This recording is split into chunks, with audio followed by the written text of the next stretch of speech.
We're gonna kick off really quick. I'm gonna take 5 minutes of everybody's time to kick things off so people have context for what's going on. Happy Black History Month, everybody.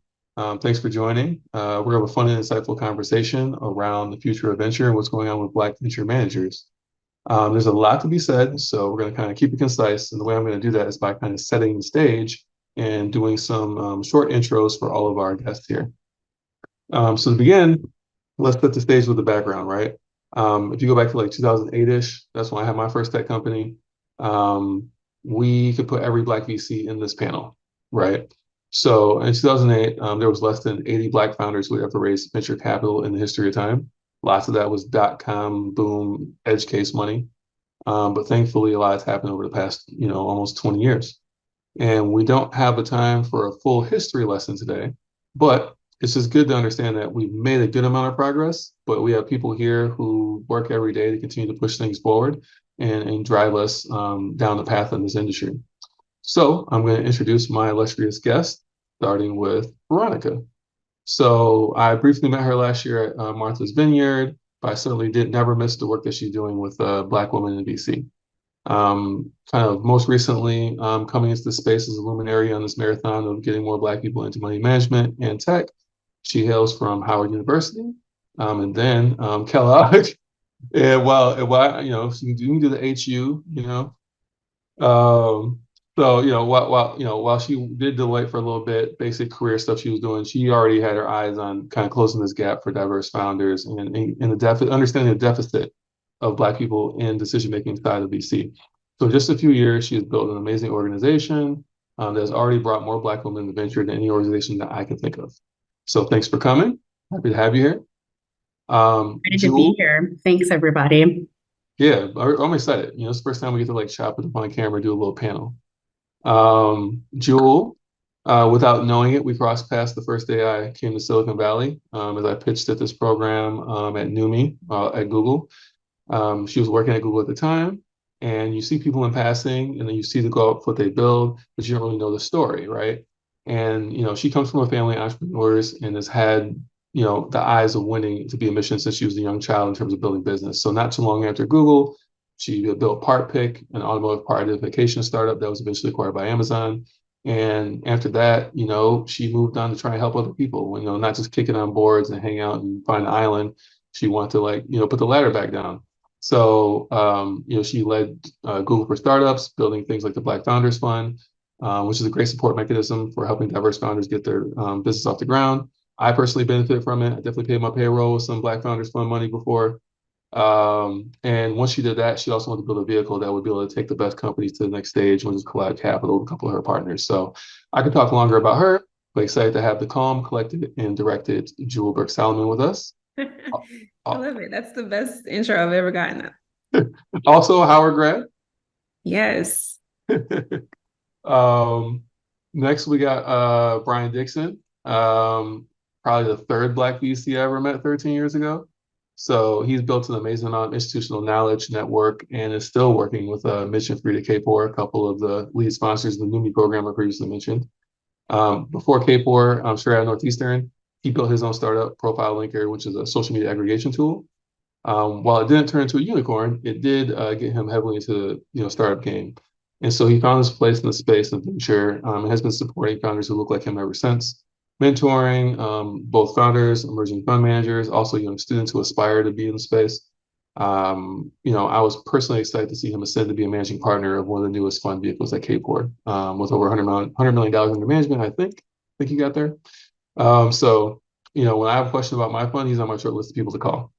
And finally, we have, least last but not least, Charles Hudson. So he was definitely one of the first VCs I ever met, but certainly the first Black VC I ever met. And that also happened through the NUMI program, which, if you haven't caught by now, is part of Black history. So I keep mentioning it. Charles is a fellow Detroiter. He then went West Coast, did his undergrad and grad at Stanford. And having had exposure to the venture space in Silicon Valley, he jumped into the venture game straight away at NQTel, which is the CIA's venture arm, which I didn't know existed until Charles told me that story. Then after his MBA, he went into some operational roles like at Google and Cisco, kind of touching emerging products, security, gaming. And with that experience and his network having been expanded being in Silicon Valley, he jumped in the CEO seat and co-founded Bionic Panda, which is like a gaming company. So that's right around the time I met him. And he was at venture, he was the venture partner at SoftTech. And I think he was probably one of the foremost experts around gaming at that time. It was new, all that stuff was new. So before rolling out of SoftTech, which had become Uncork Capital around 2015, he had planned to start his own fund, and that's where Precursor came from, which is what most of you guys know him for. And he did that as a solo GP with an aim to fund the overlooked, and he's set on the path to where he is today. He's on the board of the NAIC. He's a lecturer at his alma mater. He's the co-host of the Equity Summit, which helps put more of us in this place. And even in 2015, simple conversation with him helped me get on my path to building one of the most performing accelerators for people of color, which is Transparent Collective. So he's many things to many people. He will feel a little funny with me saying it, but Charles is a living legend, and thanks for pulling up.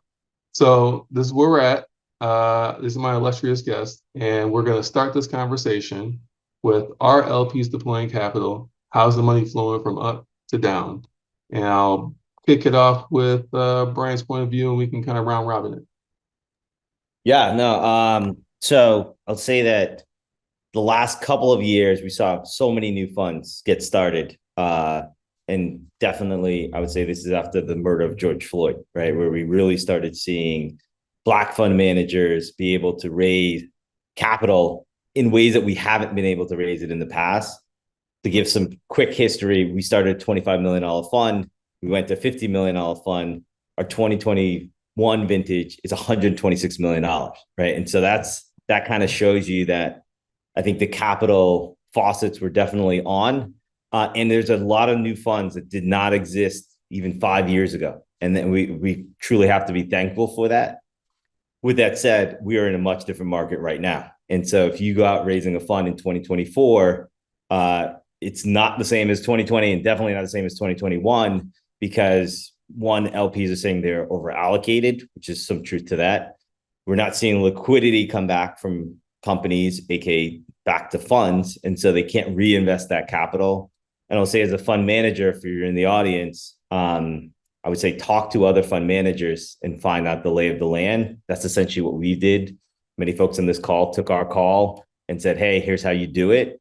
And I think the same thing applies. What applied in 2020, 2021 applies today of getting real market data on what's happening. Ooh, other thoughts on how the money's flowing, experiences you've had around it? I would say LPs are slower than they were before. I think to Brian's point, everything, whether it was VCs funding companies or LPs funding VCs in 2020, 2021, the velocity was a lot faster. And now we're back to a much slower pace.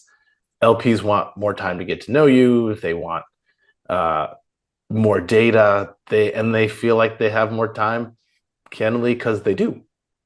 They can make these processes more elongated because their peers are doing the same. And just to underscore Brian's point, we've just talked to a lot of LPs who say, I know on the one hand that this would be a great time to put money to work in venture. Prices are down. GPs are getting into companies at great prices. Companies are more capital disciplined than ever. A lot of them have said, but structurally, we just don't have enough money for our venture program to put that to work. So as much as we want to put this money to work, we actually can't. Tapping on one thing you said there, considering I feel like you probably have been fundraising maybe for the longest of everybody here. Do you feel like this return to a slower burn on the LP, the relationship building component, is this more harkening back to 2015, or is this just kind of new in general, like the links to which people are going to make these decisions? This feels like kind of like the early 2010s. Like, it's funny. I think a lot of this comes down to like, what's your frame of reference? So I was involved in a fundraise in 2008. That was really hard. There was like no money for any asset class. This is more like, I think, a lot of people got into venture. They're still figuring it out. And we're back to what feels to me like a normal environment where it takes time to get to know LPs. It's hard to get money out of them. But I wouldn't say that there's no money out there. It felt like that a little bit maybe in 2022. Like there was no money out there, but LPs I think have come back, but slowly. Okay. Yeah. And I think A few nuances to what Charles just shared. When I was at Mavron in 2021 and we were starting to fundraise, my managing partner at the time, who has been in VC for 25 years, had seen this cycle before. So he sort of said to us, look, we're going to fundraise now. I want you to monetize your portfolio companies, because what happened in the last economic downturn is that a lot of new funds that were started during the dot-com boom had shut down, they merged, et cetera. So you're seeing, I think, that same thing start to happen within the landscape. But I think what's significantly different now is that during the boom, you had, like Charles mentioned, many new fund managers entering the ecosystem who were people of color. And particularly if you were raising on a thesis that focused around driving economic equity within venture capital through your portfolio investments, and you're coming back to raise potentially a fund two, or you never got the chance to close that fund one during, the last couple of years, you're now hearing from LPs saying, is it safe to invest in Black people? Right. So I think there's a couple nuances there where if your thesis was around closing this equity gap within venture capital, you're finding it even more difficult to raise now than, the last couple of years. And then the last thing I'll say to touch on your prior question, James, is LPs, I think, are still allocating. I agree with Charles. Spoke with an LP of a multi-billion-dollar endowment a few days ago, and he was talking about different decks that he was looking at. So decks are still going around, but yeah, people are taking their time. They're being more picky, and they're asking for more, that unfortunately, as newer fund managers, it's hard to demonstrate a track record. And so, yeah, I'll pause there. Okay. So with all that said, like, Jewel, do you think like it's harder to get the money now? That's fine. There's still money out there, like Charles was saying. Yeah. Like, do you feel like this is gonna cause some course correction? Like Brian said, a lot of funds came in the market. A lot of people are kind of being in the game. Like, will it be like survival of the fittest? Will we end up with stronger funds on the back end of it? Like, what do you think is gonna happen as a result of the type of market we've been in and what we're kind of still experiencing now? Certainly survival of the fittest. I think, unfortunately, a lot of the folks that raised their first funds in 2020, 2021 are not going to be successful raising the second fund. That I can say with a lot of confidence that that's going to be the case, unfortunately. I'm in that bucket of people who raised the first fund, closed the first fund in 21, and now back out in market currently. And hopefully we are successful. We've gotten far enough along that I feel good about that. But I do know a lot of people that probably won't have, won't be able to, at least in any time period that we would hope for, within 18 months, 2 years on the long side. So another factor that I wanted to bring up that I've been hearing a lot from LPs is that they want to be good LPs to the funds that they've already backed, and funds are coming back to market sooner than they anticipated. So they're ending up with their slates being pretty much full for their existing relationships and maybe not having any room for new managers, or maybe having one slot for a new manager for the year. So that also is a dynamic that's going on that is impacting conversations for sure. But yeah, to go back to your question, I definitely think it's going to be survival of the fittest, and hopefully we can get creative as far as what that really means. So does that mean that funds who raise the first fund and are not successful in the second fundraise completely die? Does that mean that there's mergers that happen? Are we bringing what maybe they've built a great portfolio, maybe they're a great manager, but something just isn't working in the fundraising conversation? And are we being strategic about bringing folks together? I think I would love for that to be the case. I know that's a lot easier said than done, and egos could probably get in the way of some great folks coming together, but I'm hopeful that we can, as a community, start to have that conversation so that we're not letting, great managers completely fail, and otherwise just trying to kind of understanding the market that we're in, make the best of a not so great situation.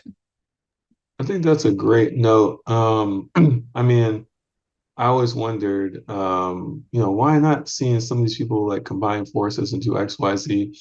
I'm kind of curious, like this wasn't one of the questions, but just a sidebar, like I remember one time I mentioned that to a friend recently. He was like, he was describing the thesis of what he wanted to build. And I was like, that's Black Ops. Why don't you just like come over here and like start your own fund here? We got the whole admin system.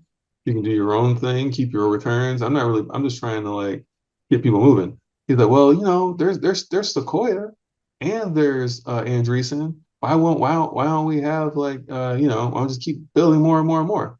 I mean, what's the thought process there? Like, considering there's not as many of us in the space, would you say to something like that, like where it's like, well, they got multiple ones, why don't we have multiple ones? Yeah, I mean, I feel that. People ask me, why don't you work with such and such, or why haven't, and it's kind of like, well, we are different people. Just because we're both Right.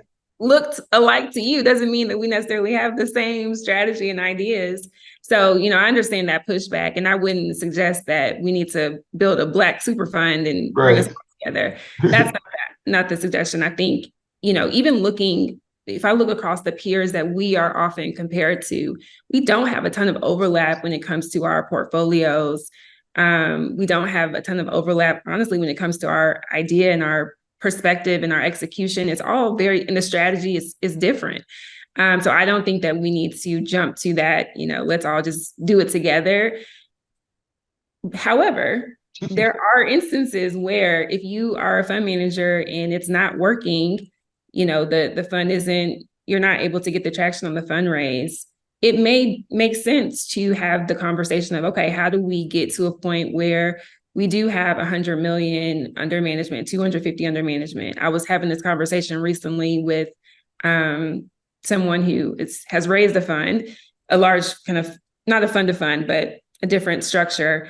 And they're not able to do investments in anything under 250. So they were like, we would love to work with a collab, but our fund size we're raising 100 million. So what if there was some platform for folks to come together and maybe still have the different strategies, but do it under one umbrella? Like, there are ideas, and I think unfortunately we do have to be creative always and have to think a little bit differently than our peers at say Sequoia and Andreessen. But also we need to recognize that we are new from a timeline perspective in building institutions. And so the path to get there, and we've had a crazy last 5 years for many of us coming into the space, like never before seen pandemic, racial reckoning, anti-DEI, like it's been hit after hit. So I think that all of that together means we are going to have to get a little bit more creative to make sure that the talent isn't completely drained out. The companies that have been getting support can have sustained support along the trajectory of their growth. And we have to think a little bit differently to get there. Okay. I just want to click on something. I think a lot of this is ego, though. I think it's hard. You start your own fund, and then you've got to go find somebody else that you want to merge with or combine. I've talked to a bunch of LPs, and they're like, well, isn't this going to happen? I'm like, well, who do you think should merge with whom? And they don't even have what I would describe as good ideas. I think the other challenge is if you're going to merge two venture funds that are both either subscale or can't raise, they both have to be able to bring something to the table so that like 1 + 1 is more than 2.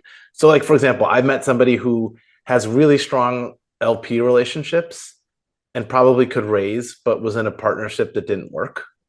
And now that person's like, I'm now on my own.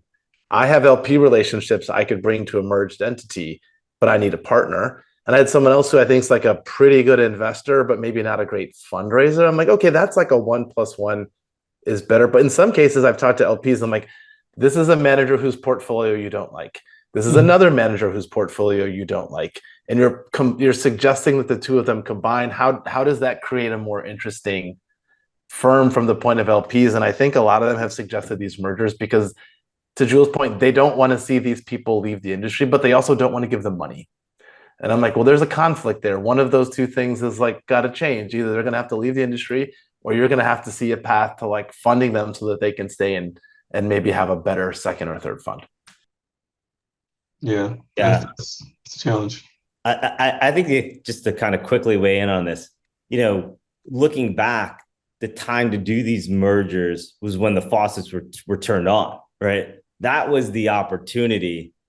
And to the ego point or options point, you had a lot of options, right? Like, why would you merge or do this thing together, even though technically you could have raised more in theory? Who knows if that would have been true? But now we're in an environment where it is taking longer. The reasons for merging is a different reason. It's like, hey, we're gonna have to raise 50. It's just not happening. Even when LPs are coming back in today, they're coming back in at like 70%. They're not coming back in at 130% or 125% over what they did the last allocation. And so it's a tough market and environment. With that said, though, I do think that there will be some mergers. Not because of, I don't think it's the first choice merger, but I think it's a necessity to stay in the industry. And sometimes that's what we have to do. I mean, we're definitely talking to folks who are like, it's just tough raising. And similar to you, James, of like, hey, we've got a platform. What about doing what you've been doing, but do it over here? I'll just add one last thing that Brian just made me think about. I think running a venture fund, it isn't just picking companies, as Jewel and I've talked about a lot. And you got to raise money, you got to run a firm. And I've met some people who said, I like the investing part of this job. I started my own fund and I've concluded that I actually don't like the LP side. I don't like running payroll and hiring and firing people. I just like investing. I'm like, cool. There's a lot more of those jobs in venture than there are for like people who want to start their own fund. And my hope is that some people will realize with this experience, there's a different way to stay in the ecosystem, maybe than just being someone who started and run their own fund and has to do all of the like unglamorous, unfun work that it takes to keep these things running. And there's nothing wrong with deciding that like, I just don't want to do all of those things. Like my time is best spent purely investing in picking and supporting portfolio companies. And you can have a lot of impact doing that without having to run and manage your own fund. That's a good note. That's going to make me take a brief transition over to the entrepreneurship side, what's going on with the founders. But before we do that, got two like quick, I don't know, fire round questions. People throw them in here. What category of LPs are most active in the current time? Everybody's like none. Like, I mean, I'll jump in. I'll take it. Not in the market right now. So, Jewel, you probably have the most in-market data, or Charles. Not sure who's fundraising these days, but I will say that you're always fundraising, right? You're always having conversations, etc. I think for us, we've definitely found success in the family offices, like the open lines of communications, getting to know you, and the fund of funds feel like it's business as usual. I think it's been tough for institutional, and obviously that's what you somewhat want as the anchors of the fund and the larger checks, where they're in that category that Jewel mentioned of like, hey, we're really not adding new fund managers. And if we are, we have a backlog of fund managers we've been talking to for a really long time. We're probably going to engage on one of those backlog fund managers as we think about adding a new new fund to the to portfolio. And I think it's just really difficult because like we're in a case where we're going on essentially fund 3 going on fund 4, and it's difficult then in with track record, right? And so my sense of the market today is like even at fund 2, the institutions are really not paying attention or want to have those conversations, partially because they can wait and they're waiting. I mean, they're literally waiting to say, come back on fund 3 and we can get kind of started with even getting you into our pipeline. okay, and then real quick, anybody here tapping the SSBCI funding? Is that still on the table for everybody? Is that moving at the normal pace? Maybe that hasn't got messed up. Yeah, I was gonna actually bring that up as money that is flowing with the asterisk, and that it's very difficult and weird. But we just secured our first SSBCI funding, which, like I said, it's not the easiest way to go, but it is flowing to a certain extent. The thing about it is the rules are very different from state to state. Sometimes, you have specific things you have to do related to investing in that particular state. So it's a matter of, do you want to spend the time to understand the rules, to go through the application process, to learn whoever is managing it on behalf of that state? It's just a lot to navigate. But in our case, like, we do a lot of investing in Georgia, so it made sense for us to pursue that path here. But I think it is active, and there's some timeliness to it related to when the money has to be allocated. Cool.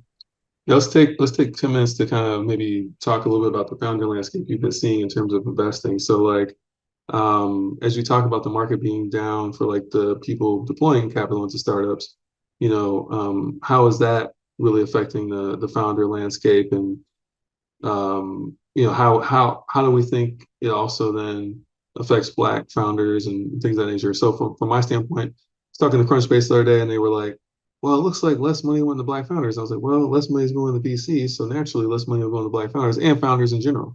But when you talked about maintaining those relationships, remember you talked about people are re-upping in the relationships they had, right? It'd be the similar concept for VC, re-upping in relationships they had. So if they had less relationships with Black people, less money going to Black people. So with that in mind, like, where do we feel like the landscape is at right now? And we can also start to lean into where do we think it's going to go in 12 months? So whoever wants to tap in first.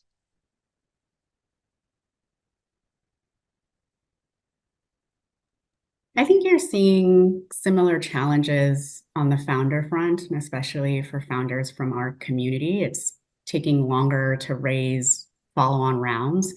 In 2021, I think the average time between seed and Series A was like 9 to 12 months, and now it's 18 months at least.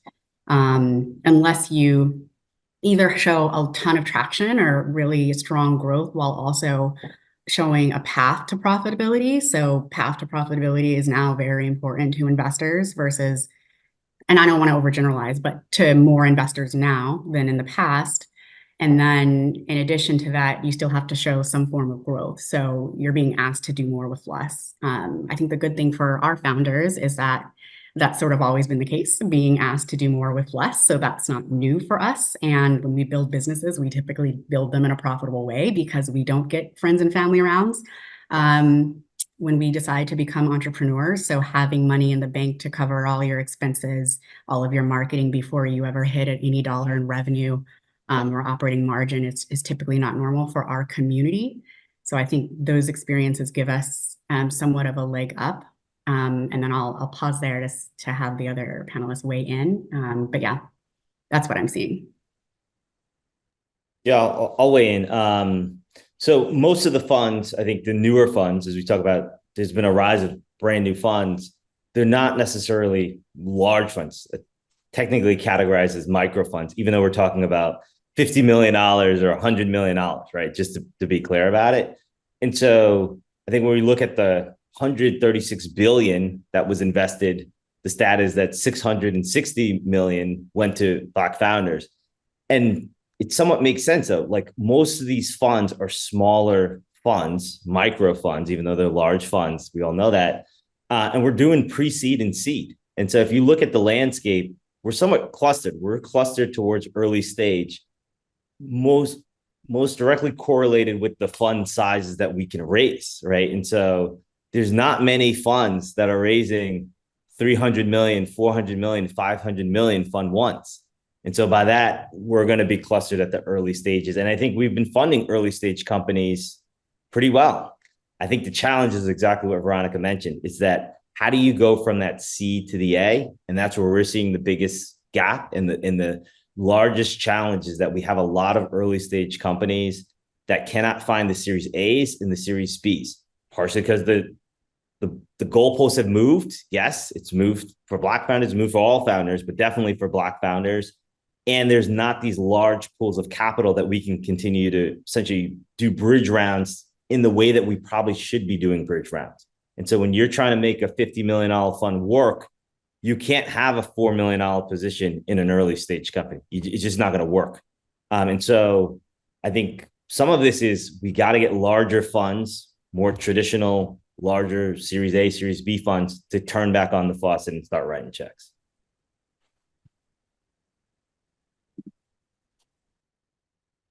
Charles, you want to tap in a little bit? I know you recently wrote something about the reset in Series A and with that graduation rate. Yeah, I think the other thing is that, in 2021, I think there was just a lot of optimism, and people looked at people who hadn't done it before and saw all the things that could go right.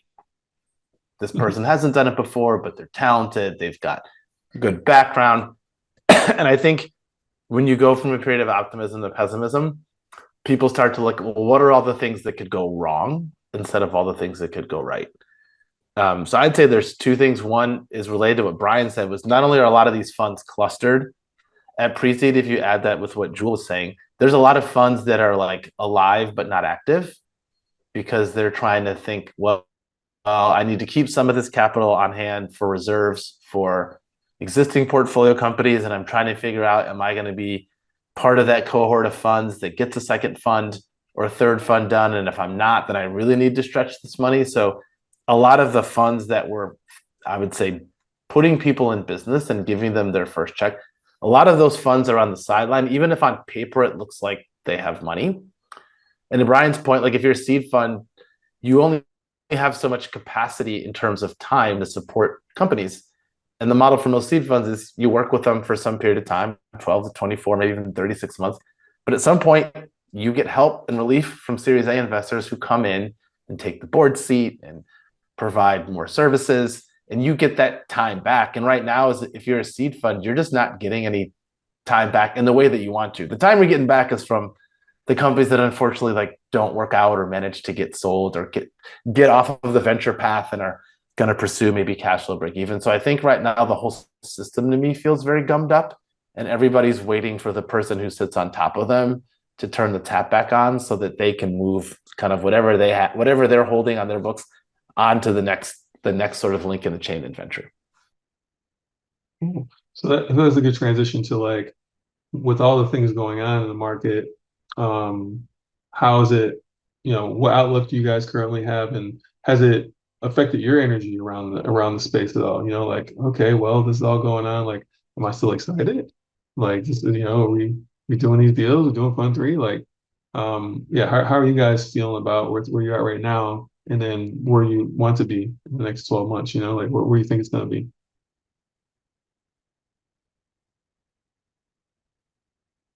I'll tap Jewel for this.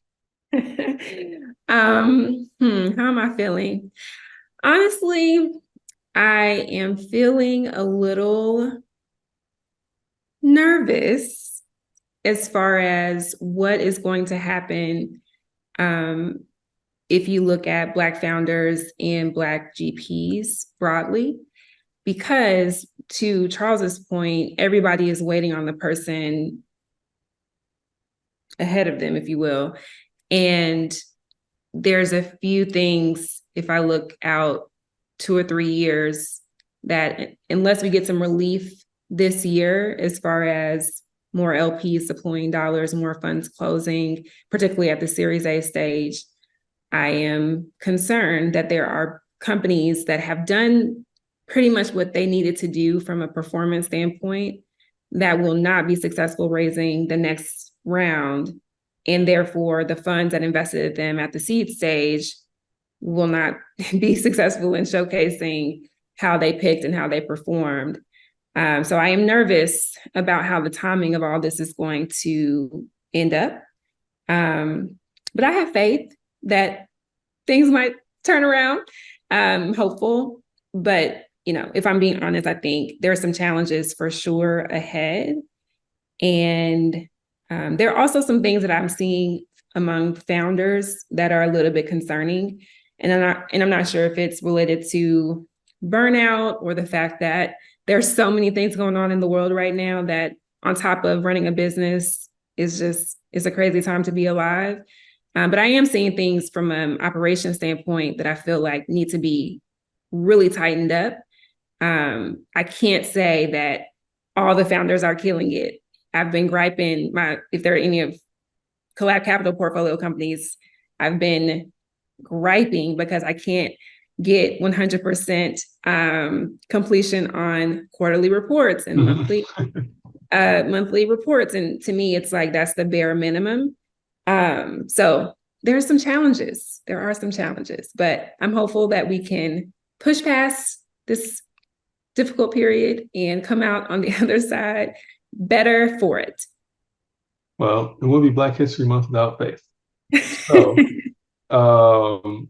let's say, do we have faith in what's going to happen in November, and what will happen to the interest rate? What will happen to, like, global conflicts? Like, how will this play a role into people either, going back on the street and putting some money out, or being like, nope, I need to hold on to this money. It's the apocalypse. Like, how are y'all feeling about what's going to happen next?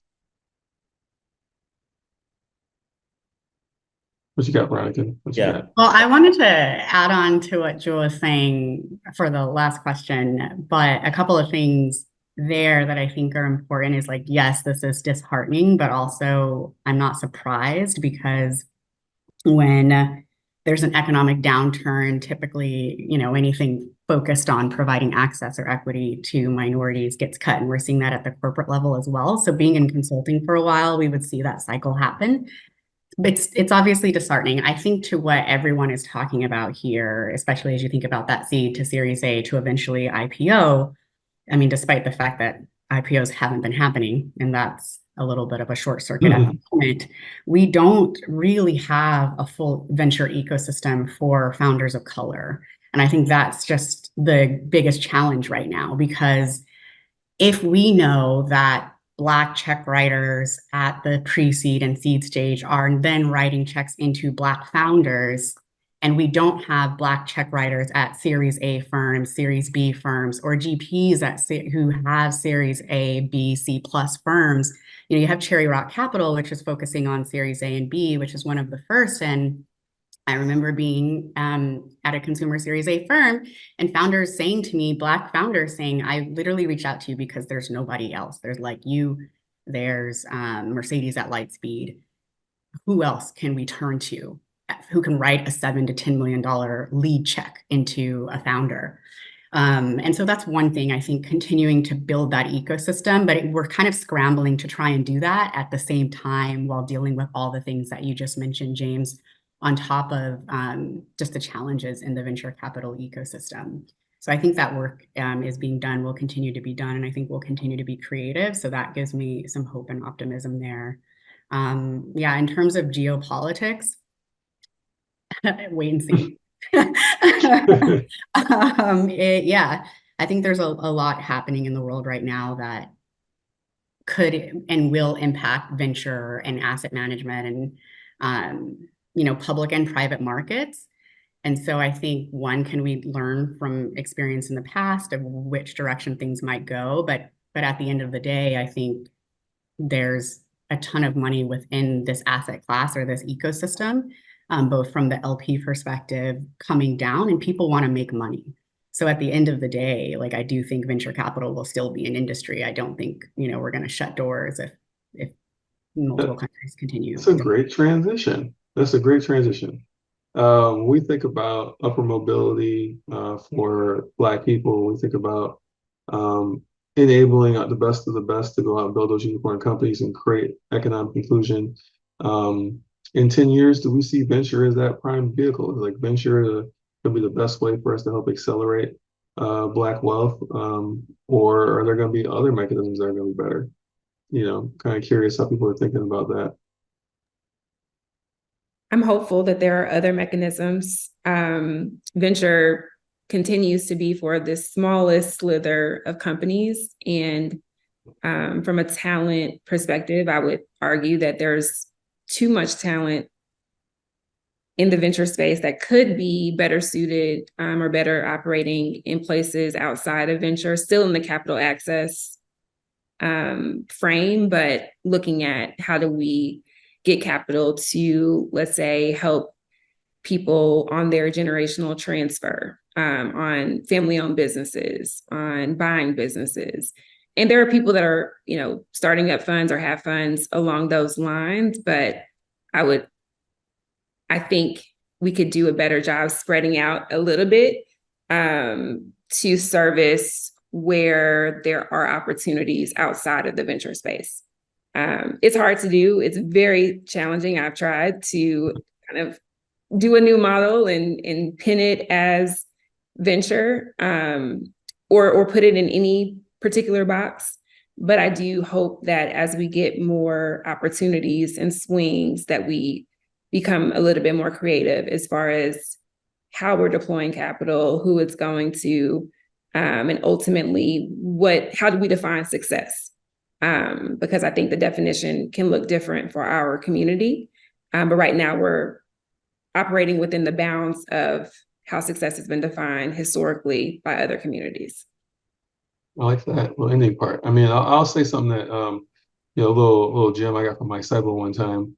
He would look at a bunch of people and say, "Well, who thought they were going to be in the NBA and NFL?" And people would be like, and then be like, "Well, building a unicorn company is less probable than that." So, what do you think about that? Right? Like, I think more recently I've been thinking about the idea that everybody who's built a tech company think that it should go get venture.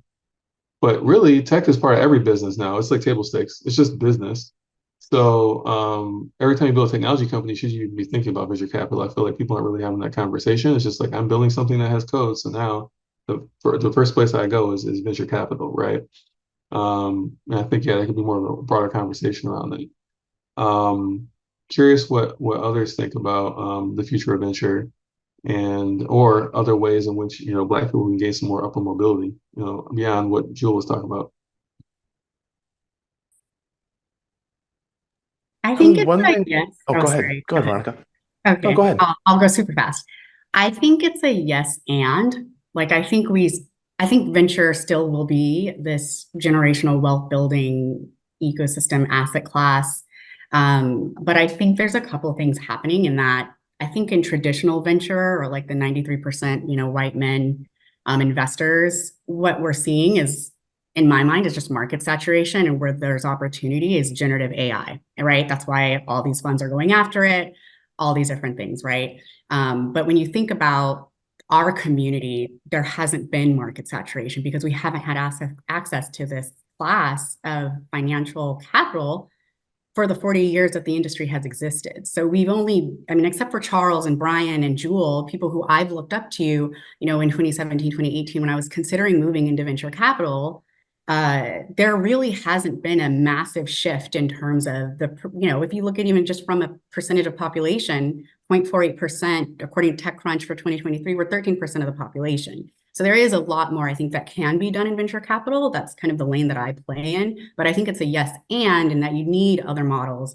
like what Jewel does at Collab Capital, right? Like Black women are the largest and fastest growing segment of small businesses in America. This is driving economy. And I think last thing I'll say drives me crazy is that we are talking about over $1 trillion of missed economic opportunity in the United States because we are not investing in people who look like us. And so I think it's on us to help. Clearly, we are going to have to build the ecosystem ourselves. I mean, the only thing I would add is I think it's just going to look different. If you think about some of the big firms in our industry, they need two things to be true. They need you to build a gigantic company, but they also need you to take an enormous amount of capital from them. Like, the multi-billion dollar venture firms have a capital deployment problem. Their business model doesn't work great if you take $10 million and build a really successful company, because they've still got billions that they can't do that 100 times over per fund. And I'm optimistic that we're going to see more founders who take a little bit of venture capital and then take the reins back. They're not going to try to raise 50 or $100 million. They're going to raise 10, and they're going to say, I have a business that works, that grows at a very healthy 50, 75, 100% year over year growth rate.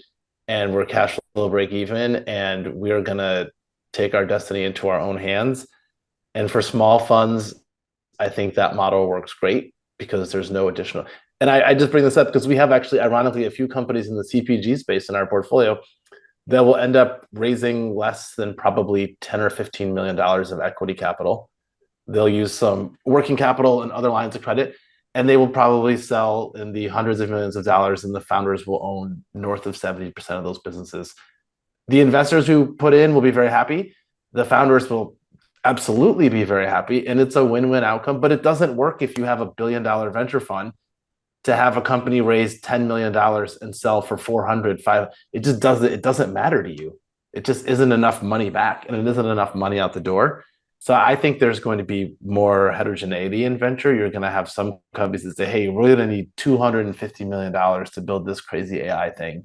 And so we have to go to the biggest firms. You're going to have other people who say, hey, we need $10 million to get this business to a place where we think it really works as a business, and where we can take the venture capital sort of turbocharger off if we choose to. And I'm actually really excited about those businesses. And I think you're going to see a lot of Black founders go that route, kind of for the reason Veronica said, which is the money's available kind of up to and including the Series A. And I'm already seeing people change their plans and say, well, what if the Series A market doesn't come back in a meaningful way in the next 12? Do I want to bet the existence of my company on the whims of 1,000 people?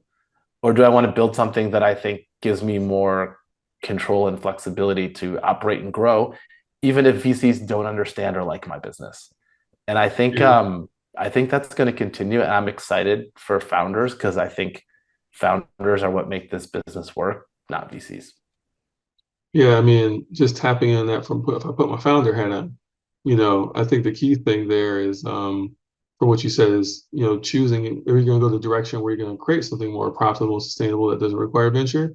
But it requires as much of a concerted focus that you're going to do that as it does on raise venture. You can't be 1 foot in, 1 foot out, right? You're either going to build something that's venture scale, or you're going to build something that is a business, right? Because if you try and play with your business, like you get some more venture capital, you might mess up your business, So I've definitely personally played those games where I'm like, oh, I'm gonna get couple different verticals under my belt. It'll help when I go get some more money, but I'm not going to get more money. Why am I doing that? Now, like, I have no problem being like, we don't do that, and I don't care. But you got to kind of like adopt that mindset.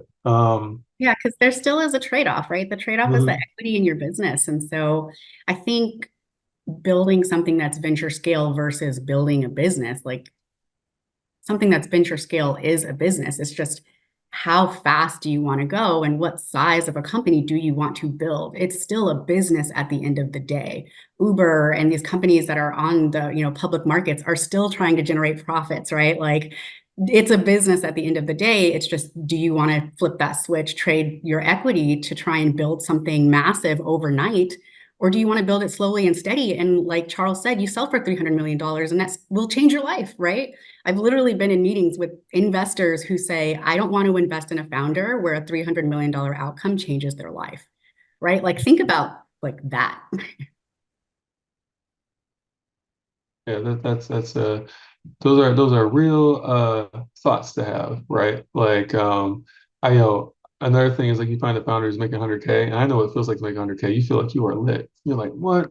I built this thing, I'm making 100K. You gotta be like, hey, so 100K actually is nothing, because you're trying to get to a billion, and so, like, it's a rounding error. Even if you made $1 million, it's still nothing. It's a rounding error. So, like, you're super excited as the person that built it, but the sheer reality of it is we're talking about things that go to like massive scale, like hundreds of million dollars in revenue. So it's like, it's all still on you.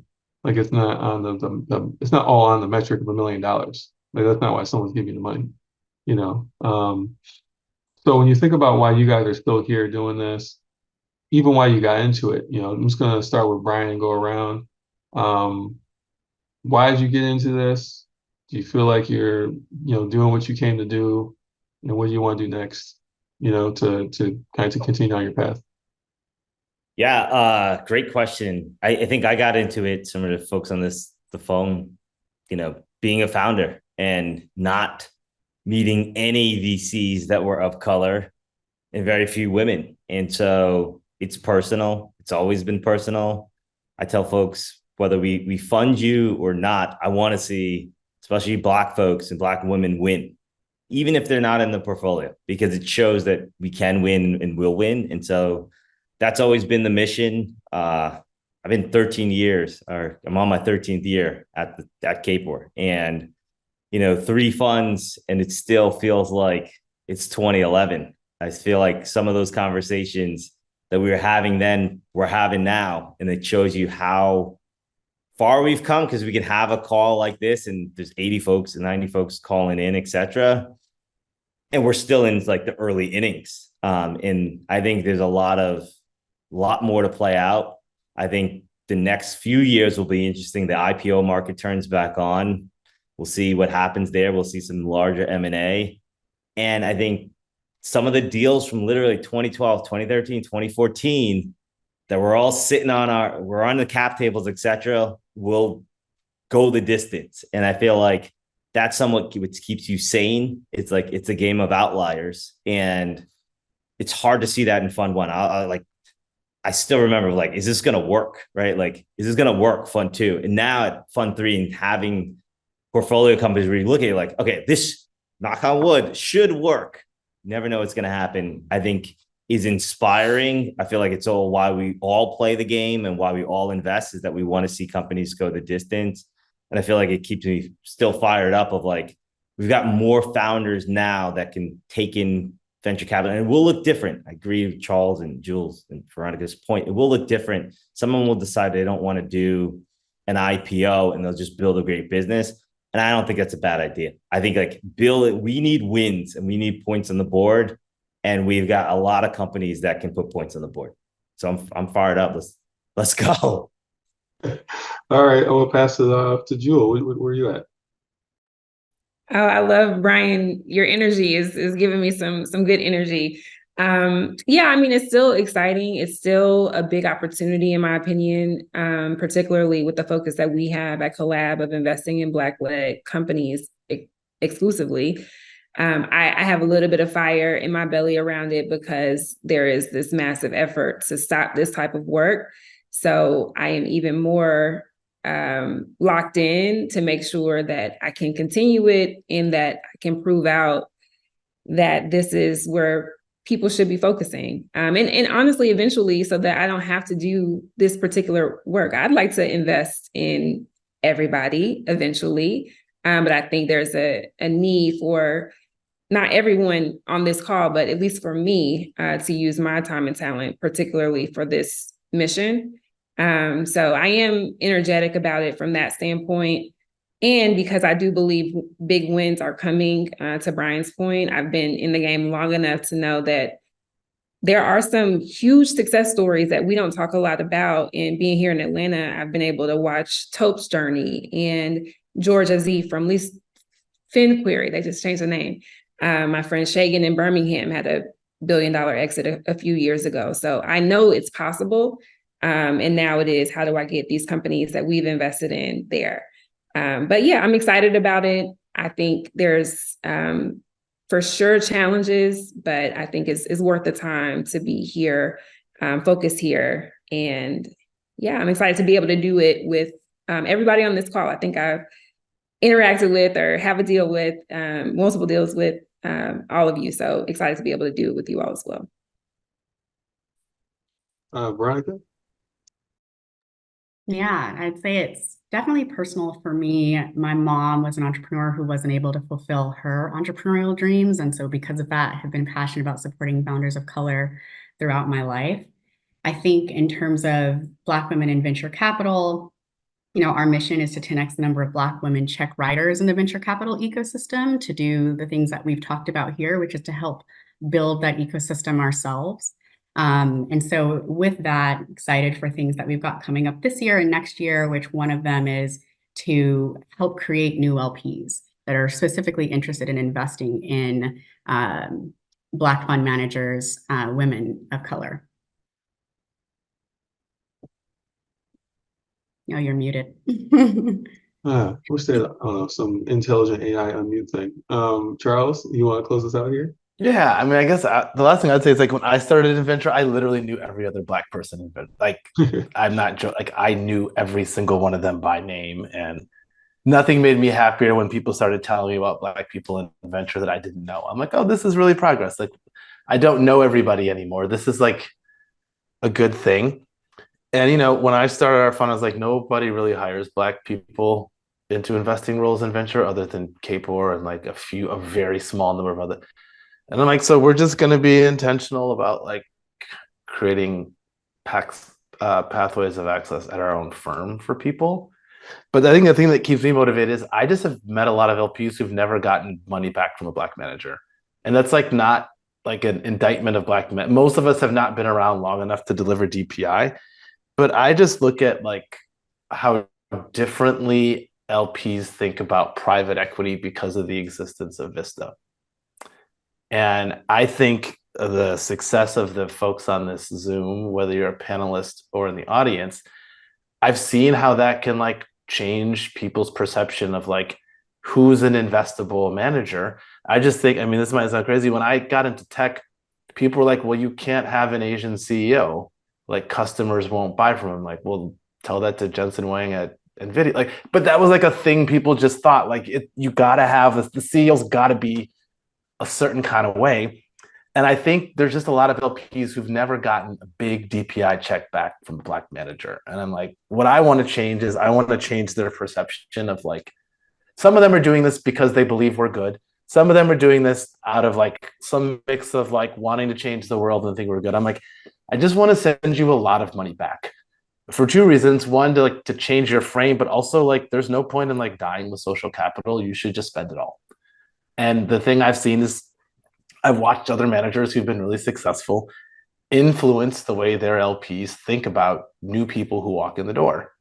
If you're a GP at a big fund that sent a lot of money back to that university endowment, and you tell that CIO you should take a really close look at Veronica's fund, they're going to take a very close look at Veronica's fund. And we've, in my opinion, never had that power in venture because there haven't been enough of us in it long enough. And like my goal is to hopefully get to the place where I have that kind of power and leverage and then like use it all. Like there's no point in like keeping it. You should just use it. And so that's like my goal is to send a bunch of money back to my LPs and then hold them accountable for like doing better than they do today. And giving them the excuses and ammo that they need in some cases to make the kind of changes they want to make inside their institutions, but that are harder without the hard currency of DPI. Makes sense. Well, Charles, I think you're already doing it, Mr. Living Legend. So it's been a good time having everybody here. We ended right on the dot with a good little mic drop situation.